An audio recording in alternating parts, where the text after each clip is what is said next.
In 2022, busy is the new normal. In a survey carried out by Better, they found that a whopping 39% of individuals that were in the study used a lack of time as an excuse for not going to the gym. In this video, I'm going to be giving you 3 tips on how you can train with a busy schedule.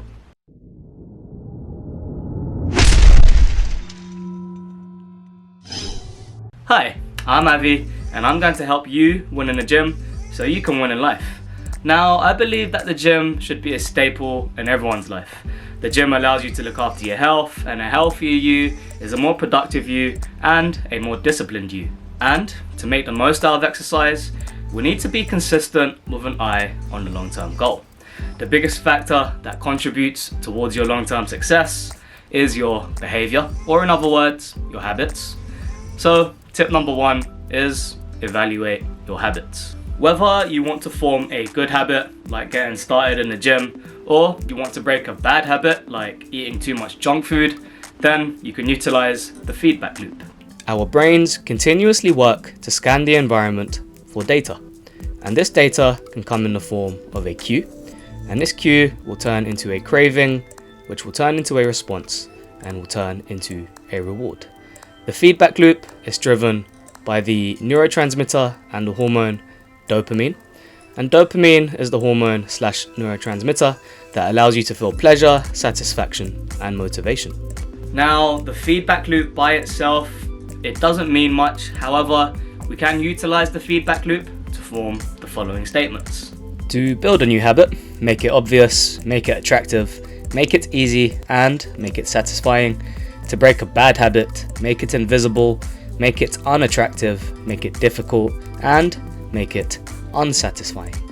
Let's use the example of getting started in the gym, or maybe just being more consistent with attending the gym. So step 1, leave your gym clothes out in plain sight the night before, so that every time you walk past it, you're constantly reminded that you need to be going to the gym. Step 2, get yourself a coach, get yourself a gym partner. This is going to help you to remain accountable, and it's going to help you stay on top of motivation. Having someone to report to, it just helps. Step 3, have yourself a program, so that when you go to the gym, you know exactly what you're doing and you're just not wasting your time dilly-dallying around. And last but not least, reward yourself.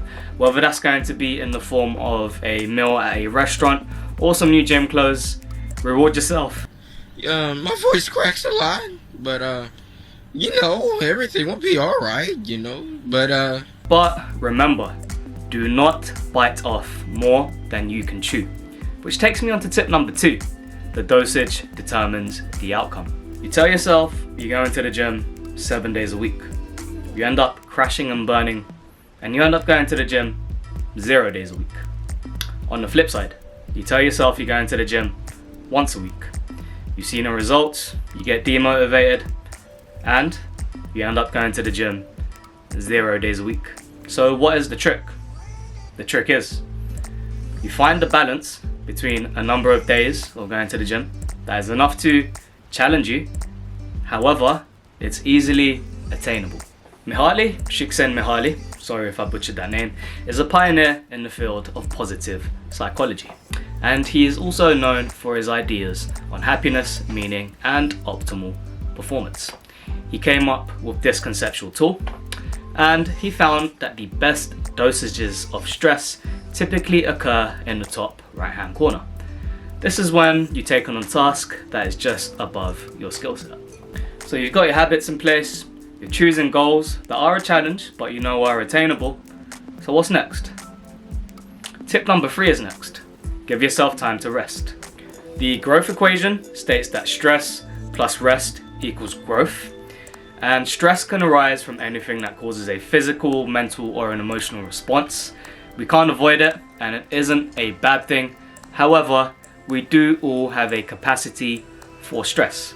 In fact, I like to view it as a battery. And what charges that battery? Well, we can look at a hard day at work, going to the gym, financial issues, or an argument with someone. What happens when that battery reaches 0 and we start running on empty? Well, our state of mind takes a hit.